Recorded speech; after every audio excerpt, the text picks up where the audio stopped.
Ça fait 22 ans qu'Esav veut tuer Yaakov. Quand Yitzhak et Rivka ont dit à Yaakov pas, c'est parce que attends que la colère de ton frère se passe. Donc maintenant, Esav, on va le voir. D'ailleurs, Yaakov a fait une erreur d'envoyer ces gens, les Chachamim. Quand tu veux traverser une route et il y a un chien devant la route, tu vas pas tirer l'oreille du chien pour dire est-ce que je peux passer. Tu passes. Donc maintenant, il a voulu clarifier les relations qu'il y avait entre eux. Il a fait son choix. Mais maintenant qu'Esav, ça fait 22 ans qu'il veut tuer Yaakov, il va enfin pouvoir tuer Yaakov qui lui a pris ses bénédictions. Et il attendait que ça. Il respectait les bénédictions de son père, respectait son père.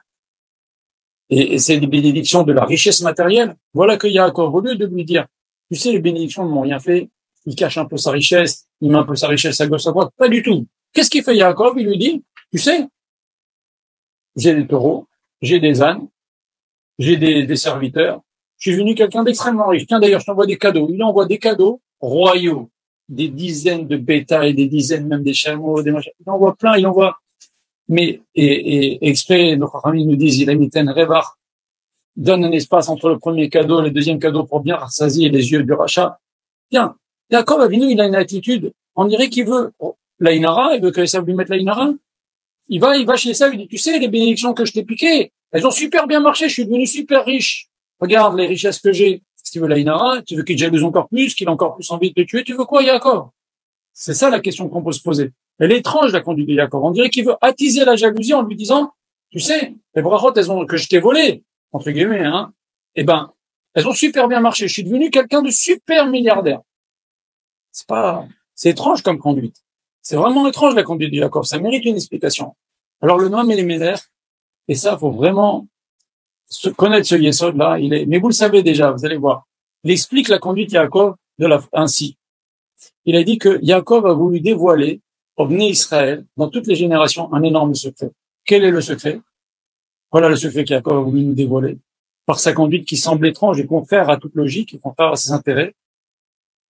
Yaakov a voulu nous dévoiler qu'il y a une impureté dans l'argent qui fait que les êtres humains sont attirés et intéressés par les personnes qui ont de l'argent. Il y a même des journaux comme ça, des trucs de people et de machin. Les gens, ça les intéresse. Au contraire, ils sont contents s'ils ont des problèmes, mais je veux savoir ce qui se passe à celui-là qui est riche. Ça fait marcher les journaux, les gens sont intéressés par ce qui se passe auprès des gens riches. Et pas seulement ça les passionne, mais si une personne a le choix entre deux possibilités, nous dit Noam Elimelech. Parler avec quelqu'un de très riche. Je vais parler avec, comment il s'appelle, Elon Musk ou avec Bill Gates. Hein, je vais parler avec lui pendant un quart d'heure. OK? Il va pas me donner d'argent. Je vais parler avec lui seulement. OK? Option numéro 1. Option numéro 2.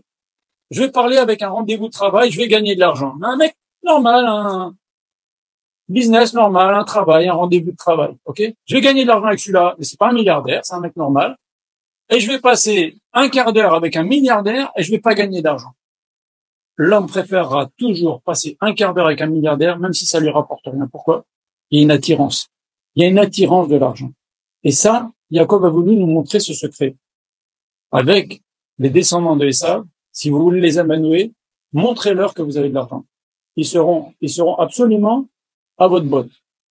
Et c'est pour ça que nos Chachamim, à chaque fois, ils lisaient la paracha de la rencontre de Yaakov et d'Esav pour nous comprendre la chorma qu'a fait Yaakov de nous montrer, car il le savait, que Esav, malgré toute la haine, au lieu d'être jaloux que Yaakov lui montre ses richesses, il dit, oh là là, je vais pouvoir parler avec quelqu'un de riche. Oh, je vais connaître quelqu'un de riche. Ça me flatte. Ça flatte mon ego. Je suis très content. Et comme ça, Yaakov l'a mis dans sa poche. C'est ça le secret que Yaakov a voulu nous dévoiler en faisant ce qu'il a fait, alors que c'est complètement, a priori, contre-productif. Et donc, il a pris le risque de recevoir le mauvais œil de Esav, de rendre Esav encore plus jaloux, et d'attiser la haine de Esav parce que les bénédictions, elles ont bien marché. Voilà, Yaakov est devenu très riche. Il savait que la meilleure façon de calmer Esav et lui montrer qu'il était devenu milliardaire. Et cela a rapproché Esav de lui. Mais c'est quand même extraordinaire. Si on y réfléchit, c'est un risque énorme et ça a bien fonctionné. Voilà.